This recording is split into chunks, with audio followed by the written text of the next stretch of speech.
प्यारे बच्चों, सुप्रभात।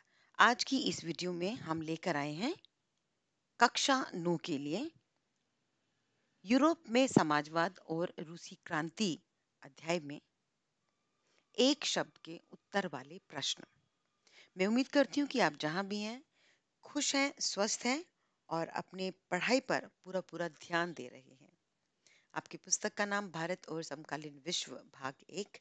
आज की इस वीडियो में हम एक शब्द के उत्तर वाले प्रश्नों पर विचार करेंगे और मैं ये भी उम्मीद करती हूँ कि ये सभी प्रश्न आपको आपकी परीक्षा के तैयारी करने के लिए बहुत मददगार होंगे और आप इस प्रश्नों के साथ अपने जो आपने चैप्टर पढ़ा है उसकी पुनरावृत्ति भी कर सकते हैं, उसकी रिवीजन भी कर सकते हैं।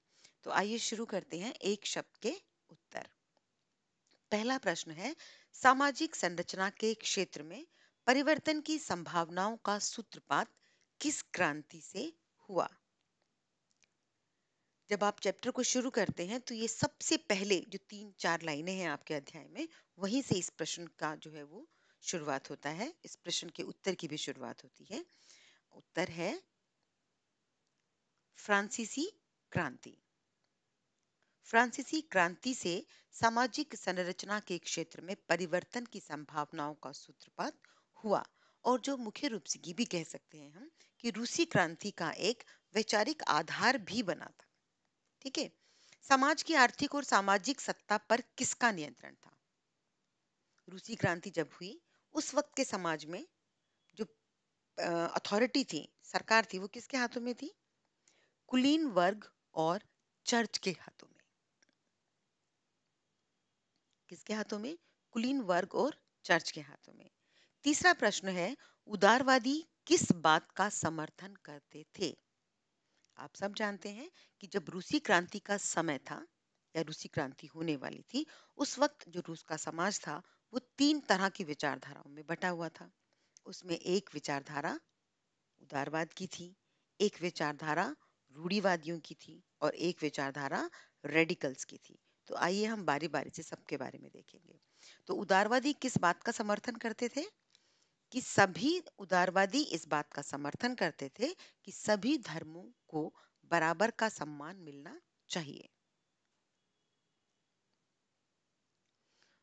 चौथा प्रश्न है, व्यक्ति मात्र के अधिकारों की रक्षा का पक्षधर कौन सा समूह था? यानी कि हर एक व्यक्ति को अधिकार मिले, ये बात किसने कही? उदारवादी समूह ने। कौन से समूह ने? उदारवादी समूह ने। और पिछले प्रश्न में हमने क्या देखा था कि उदारवादी किस बात को और मानते हैं कि सभी धर्मों को बराबर सम्मान मिलना चाहिए। प्रश्न 5 है, उदारवादी किस बात का समर्थन नहीं करते थे?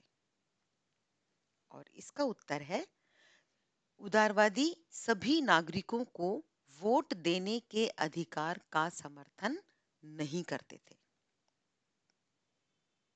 वो सभी लोगों को वोट का अधिकार देने के पक्ष में नहीं थे। छठा प्रश्न है, क्या उदारवादी लोकतंत्रवादी थे? उत्तर है नहीं, वो लोकतंत्रवादी नहीं थे। सातवां प्रश्न, उदारवादी वोट का अधिकार किसे देना चाहते थे? अब आप देखेंगे कि उदारवादी अगर वो लोकतांत्रिक होते तो वो तो सबको वोट का अधिकार देते। लेकिन प्रश्न है यहाँ पर कि उदारवादी वोट का अधिकार किसे देना चाहते थे? इसका मतलब सबको तो नहीं देना चाहते थे, है ना? किसको देना चाहते थे? केवल पूंजीपतियों को, चाहे वो छोटे पूंजीपति हैं चाहे वो बड़े पूंजीपति हैं, लेकिन केवल पूंजीपतियों को जिनके पास अपनी बहुत ज्यादा प्रॉपर्टी थी, केवल उन्हीं को वोट का अधिकार देना चाहते थे उदारवादी। आठवां प्रश्न है, देश की सरकार बहुमत के आधार पर बने, ऐसा किस समूह ने कहा? उत्तर है रेडिकल समूह ने। और रेडिकल समूह ने ये क्यों कहा? क्योंकि रेडिकल समूह इस बात को मानता था कि देश में जितने भी लोग हैं, स्त्री, पुरुष, वृद्ध, बीमार, कैसे भी हैं, उन सभी को वोट डालने का अधिकार मिलना चाहिए। इसीलिए रेडिकल समूह देश की सरकार को बहुमत के आधार पर बनाना चाहते थे। नौवां प्रश्न है, महिलाओं के मताधिकार का समर्थन किस समूह ने किया? आपको 8वें प्रश्न से इसका उत्तर मिल जाएगा। रेडिकल समूह ने। रेडिकल समूह ने महिलाओं के मताधिकार का समर्थन किया। 10वां प्रश्न है, रेडिकल समूह किसके विशेषाधिकारों के खिलाफ था? रेडिकल समूह किसको विशेषाधिकार नहीं देना चाहता था? पूंजीपतियों और जमींदारों को। किसको किसको नहीं देना चाहता था रेडिकल समूह अधिकार? पूंजीपति और जमींदारों को। 11वां प्रश्न है, रूढ़िवादी समूह के लोग क्या मानते थे? उत्तर है, रूढ़िवादी समूह के लोग मानते थे कि अतीत का सम्मान हो, यानी कि पास्ट में जो भी चीजें चली आ रही थी उन सबका सम्मान होना चाहिए। वो मानते थे कि सामाजिक व आर्थिक बदलाव होने तो चाहिए, लेकिन धीमी गति से होने चाहिए, एकदम से बदलाव नहीं होने चाहिए। अब है 12वां प्रश्न, मताधिकार आंदोलन क्या था? उसका उत्तर है, वोट का अधिकार पाने के लिए किया गया आंदोलन मताधिकार आंदोलन कहलाता है। क्योंकि मताधिकार से ही है ना कि मत का अधिकार मिले, और जब उसको हम बहुत बड़े लेवल पर मांगते हैं तो वो आंदोलन कहलाएगा। 13वां प्रश्न है, जन्मजात विशेषाधिकारों के खिलाफ कौन था? इसका उत्तर है, उदारवादी और रेडिकल समूह। जन्मजात विशेषाधिकारों के खिलाफ कौन था? उदारवादी और रेडिकल समूह के लोग जन्मजात विशेषाधिकारों के खिलाफ थे। इनके पक्ष में कौन हुआ फिर? जो तीसरा समूह बचा, दैट इज रूढ़िवादी समूह। समझ रहे हो? तो रूढ़िवादी समूह अधिकारों को मानता था, लेकिन उदारवादी और रेडिकल नहीं मानते थे। 14वां प्रश्न है, कौन सी विचारधारा निजी संपत्ति की विरोधी थी? कि किसी एक व्यक्ति के पास संपत्ति ना हो। निजी संपत्ति का मतलब किसी एक व्यक्ति के पास संपत्ति। विरोधी मतलब ना हो। कौन सी विचारधारा कह रही थी? समाजवादी विचारधारा। समाजवादी विचारधारा निजी संपत्ति की विरोधी थी। 15वां प्रश्न है, समाजवादियों के अनुसार सारी समस्याओं की जड़ क्या थी? इसका उत्तर है, समाजवादियों के अनुसार संपत्ति के निजी स्वामित्व की व्यवस्था सारी समस्याओं की जड़ थी। निजी स्वामित्व की व्यवस्था मतलब एक व्यक्ति के पास अपनी अपने नाम की संपत्ति हो और वो उस संपत्ति को किसी के साथ बांटना नहीं चाहता था। अगला 16वां प्रश्न है, समाजवादी संपत्ति पर किसका अधिकार मानते थे? और इसका उत्तर है, समाजवादी संपत्ति पर समाज का अधिकार मानते थे। 17वां प्रश्न, इंडियाना समुदाय की स्थापना किसने की? इसका उत्तर है, इंडियाना समुदाय की स्थापना रॉबर्ट ओवन ने की, जो कि अमेरिका से थे, यानी कि अमेरिका के निवासी थे। 18वां प्रश्न, औद्योगिक समाज ही पूंजीवादी समाज है, ये बात किसने कही? ऐसा प्रश्न कई बार आ जाता है एग्जाम में, जब कोई एक स्टेटमेंट दी है और पूछा गया कि ये किसने कहा।